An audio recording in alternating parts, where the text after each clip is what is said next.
powerful among his saints. Bless God in the congregations. Wisdom. The reading is from St. Paul's letter to the Hebrews. Let us be attentive. Brethren, all the saints through faith conquered kingdoms, enforced justice, received promises, stopped the mouths of lions, quenched raging fire, escaped the edge of the sword, won strength out of weakness, became mighty in war, put foreign armies to flight. Women received their dead by resurrection. Some were tortured, refusing to accept release, that they might rise again to a better life. Others suffered mocking and scourging, and even chains and imprisonment. They were stoned, they were sawn in two, they were tempted, they were killed with the sword. They went about in skins of sheep and goats, destitute, afflicted, ill-treated, of whom the world was not worthy, wandering over deserts and mountains and in dens and caves of the earth. And all these, though well attested by their faith, did not receive what was promised, since God had foreseen something better for us, that apart from us they should not be made perfect. Therefore, since we are surrounded by so great a cloud of witnesses, let us also lay aside every weight and sin which clings so closely, and let us run with perseverance the race that is set before us, looking to Jesus the pioneer and perfection of our faith. Peace be unto you, the reader. Alleluia. Alleluia. Alleluia.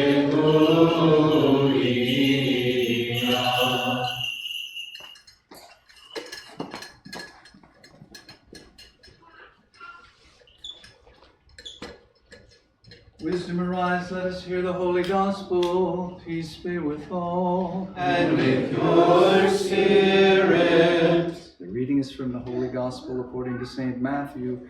Let us be attentive. Glory to you, O Lord. Glory to you. At that time, when Jesus saw the crowds, he was moved with compassion for them, because they were weary and scattered like sheep without a shepherd. He then said to his disciples, "The harvest is plentiful indeed, but the workers are few. Pray therefore that the Lord of the harvest will send out workers into his harvest." Jesus called to himself his 12 disciples and gave them authority over unclean spirits to cast them out and to heal every kind of disease and sickness. The names of the 12 apostles are first Simon, who is called Peter, Andrew his brother, James the son of Zebedee, John his brother, Philip, Bartholomew, Thomas, Matthew the tax collector, James the son of Alphaeus, Lebbaeus the one called Thaddeus, Simon the Canaanite, and Judas Iscariot, who also betrayed him. Jesus sent these 12 out and gave them this instruction: "Do not go among the Gentiles, and do not enter into any city of the Samaritans. Rather go to the lost sheep of the house of Israel. As you go, preach and say, the kingdom of heaven is at hand. Heal the sick, cleanse the lepers, raise the dead, and cast out demons. Freely you have received, give freely as well." Glory to you, O Lord. Glory to you.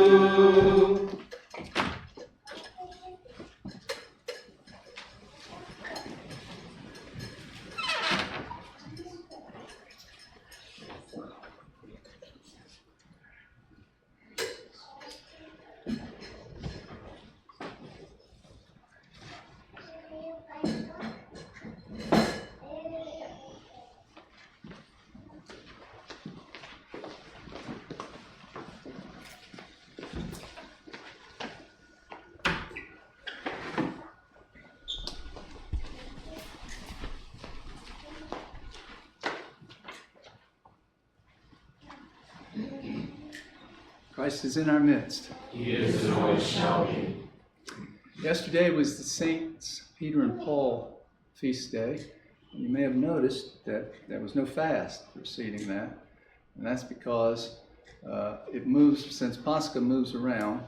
The fast of Saints Peter and Paul, which ends on that day, starts the second Monday after Pentecost. So because this was so late, there's actually no fast. So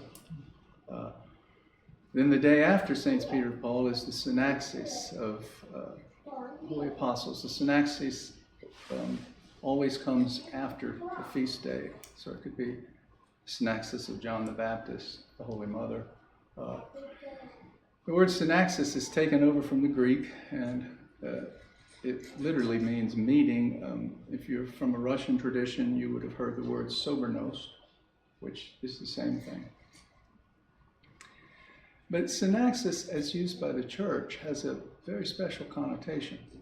It's not just a meeting. If you go to a meeting, if you went to the Chamber of City Council or Chamber of Commerce, if you went to a professional meeting, social workers, whatever your group is, there would be a quality of that gathering, a tone that it had. And I'm sure you've all felt this at different meetings that you've been to. Sometimes meetings we don't even want to go to. And groups have a feel to them. And so the Synaxis of the Holy Apostles, we should give a moment to consider, what would that be like? To be in the midst of, it would be the 11 because Judas was lost, but the Lord called St. Paul, so we still have 12, and the church celebrates that. This morning you'll see 11 red roses and one gold one. The gold one is for St. John, who didn't die a blood death. So the red is always for the red martyr, and that's why the priest would wear red whenever we're celebrating the feast of a martyr, a blood martyr. So imagine then, what would a meeting of the 12 apostles be like?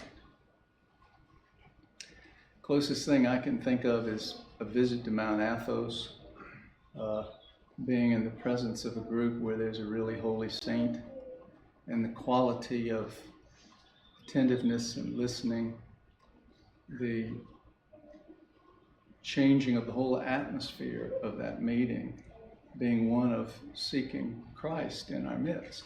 Now that's what we are here for too.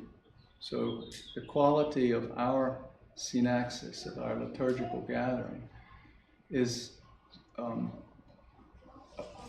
an expression of the faith and the movement within each of you gathered here together, seeking Christ. So even though we don't have a St. Porphyrios with us, we have Christ invisibly. And Christ moves in each of our hearts and speaks to us through the liturgy and through the icons.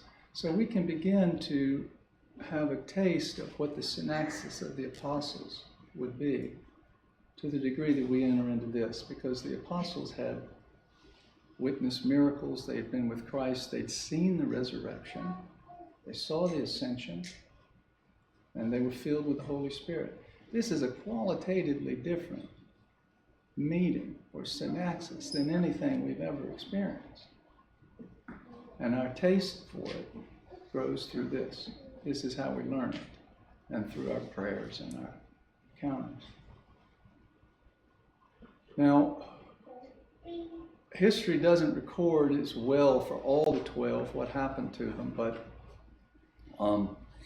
the first one, actually, Luke tells us about in Acts, James, the brother of John. He's the first one of the apostles martyred very early. King Herod had him killed. And then the next two would have been Paul and Peter, about 66 AD. They both were martyred about the same time in Rome. I visited where they have a church built where Paul's beheading took place. It's called the Church of the Three Fountains, because the legend is his head bounced 3 times and there's springs there. He was a Roman citizen, so that's why he appealed to Caesar and wasn't killed before that in the many times where he was arrested by the Jews. And so beheading was the way that the Romans would be executed. So this is what happened to Paul. Come on in and find a seat here. Yeah. There might be one up here if you can sit up front. Peter, the record is that he was leaving Rome and saw Jesus coming. And he was surprised and said, "What are you doing?" And Jesus said, "I'm going to Rome to be crucified a second time." And Peter realized that this meant he was once again escaping. And so he turned around and he went back. And the record is that his wife was crucified with him. We don't know much about that, but I've come across that. And Peter asked that he be crucified upside down because he did not feel worthy to die the way Jesus did. So he was crucified upside down, 66 AD. After that, St. Thomas, he went to Iran and those countries and then left for South India. And Presbyterian and I we spent several weeks in Kerala, visited the seminary there and some of their monasteries, and all of them look at St. Thomas as the founder of the Indian church, what we know as the Malankara church now. And he was martyred near the Bay of Bengal. He was stabbed with a spear, and they have a spear in a church there that they regard as the one that was used in a reliquary. St. Ephraim the Syrian says his body was moved to Edessa somewhere around the 3rd century. The Catholics think he's in Italy, that his body's there, and the Indians have him in India. So I don't know which one of those is accurate. But definitely Christianity made it to India in the 1st century. Philip was executed by a Roman consul because Philip's testimony converted the consul's wife to Christianity. He was angry about this and he had him executed. Andrew, Peter's brother, older brother, went into Georgia, not our Georgia, but Russian Georgia and northern Russia. And he was executed, eventually martyred in Greece, back in Greece. And I visited, that's where our Metropolitan lives, in Patras. And so they have a church there dedicated to St. Andrew, and they have part of the cross that he was crucified on. You'll often see, it's not on this one, but you'll often see with St. Andrew an X, because the cross that he was martyred on was the shape of an X, and they have that there in the church with a good portion of it filling up a sort of metal casing for it. Thaddeus, known as Lebbaeus, is also known as Jude, and there's some suggestion that he was actually Jude, the half-brother of Jesus. So Joseph had 2 sons before he married Mary, and Jude was one of them. The letter that we have in the New Testament from Jude is attributed to him. And he was, I think he was shot by arrows, and he died near Mount Ararat. He had been in Armenia. So when we think of the apostles, don't just stop at their name. So we've talked about the synaxis. Now consider that 2,000 years ago, after the resurrection and all they'd been through, from hiding in the upper room to the Pentecost with the Spirit, so then they took off, that they went all over the world, and there were no cars, there were no trains, there was nothing. 2,000 years ago. It must have been extremely perilous, tiring, difficult, lonely, in any normal way. But they went all over the world. And they all risked their life, day after day, and all eventually were murdered. We have that, and it's sort of illuminated by Jesus saying The world will hate you if they hate me. It's hard for us to understand that the thing that's most precious, baptism in the name of the Trinity, healing diseases, raising someone from the dead, bringing together a community where everyone in the community belongs, everyone is important, everyone has a home in the church. It's kind of hard to realize that all of these beautiful, good, precious things that are more important than anything else, how can they awaken such antagonism against those who perform the miracles and who bring this out? We have to really consider that there is something in the world that turns people against God. And this happens within each of us, and that's our struggle. It's not just that there's some bad people out here. We're all divided. And we have to be very aware that while we would do the right and the good, and we would follow Christ and be here and bring this out into the world, there'll be times where we're going to be divided against ourselves. We're going to be acting against Christ within ourselves. We're going to be hurting our bodies. We're going to be hurting our souls, our hearts, creating painful feelings and rips of our conscience inside us. And we're all hurt by this. Nobody can be fully alive and joyous when we are under the domination of something that is sinful, that we haven't confessed, that we haven't brought to God, that we haven't tried to heal. So we'll struggle. It's not, we're not destroyed by the fact that we're divided. We're destroyed by the fact that we don't go to the doctor, that we let the weeds in our heart get too overgrown, and then they strangle the Christ who's planting himself in us. So when Jesus says to the apostles, if they wanted to hear you, that if they want to hear me, they'll hear you, and if they don't want to hear me, they won't hear you. It's true on the outside that we'll face this, and we do face this in our lives. It's also true on the inside. There's something that I incline to that is against Christ. And we start to know what that's like by how we give in to this and how we lose our joy. So today we remember by name each of the apostles, and this is how Christ remembers each of us, by name.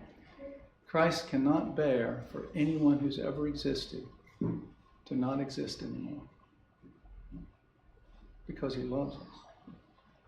He cannot bear anyone who's ever existed not to exist.